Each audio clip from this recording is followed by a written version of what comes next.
আসসালামু আলাইকুম এভরিওয়ান। তো আজকে হচ্ছে সেমিস্টার ব্রেকের মাঝখান দিয়েও আমি চলে যাচ্ছি হচ্ছে আমার ভার্সিটিতে। তো এসে এখানে দেখি যে সবাই অনেক ধাক্কাধাক্কি করে বাসে উঠতেছে, আর সবগুলো বাস মোটামুটি ফিল আপ ছিল। তো আমি আমার জন্য জায়গা খুঁজতেছিলাম যে আমি কোথায় উঠে বসবো, আর তারপর ফাইনালি কোথাও একটা এসে বসে পড়ছি বাসের একদমই লাস্টের সিটে। তারপর একটু নিজের চেহারাটা চেক করে নিতেছিলাম যে ঠিকঠাক আছে কিনা সব কিছু। তারপর বাস ছেড়ে দিছে আমাদের গন্তব্যের উদ্দেশ্যে। তারপর হচ্ছে আমরা আমাদের কিউট সাদা পায়রা বাসে করে হচ্ছে ভার্সিটিতে চলে আসলাম, আর এখানে হচ্ছে একজন একজন করে স্টুডেন্ট নামতেছিল বাস থেকে।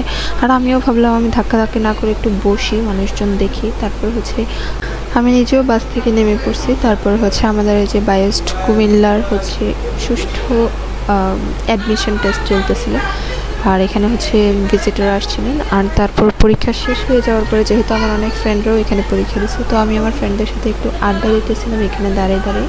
আর সাথে দেখলাম যে আকাশটা অনেক বেশি সুন্দর। তো এই ভিউটার হচ্ছে একটু ছোট্ট ক্লিপ নিয়ে নিলাম। আর এখানে হচ্ছে অনেক সবাই হচ্ছে অ্যাডমিশন ক্যান্ডিডেটস ছিল, সাথে হচ্ছে তাদের প্যারেন্টসরাও ছিল। যাদের প্যারেন্টস ছিল না তারা হচ্ছে একাই ছিল। তারপরে এখানে একটু ঝর্ণা বিলাস করলাম, আর তারপরে হচ্ছে আমি বাসায় চলে আসলাম। Bye bye.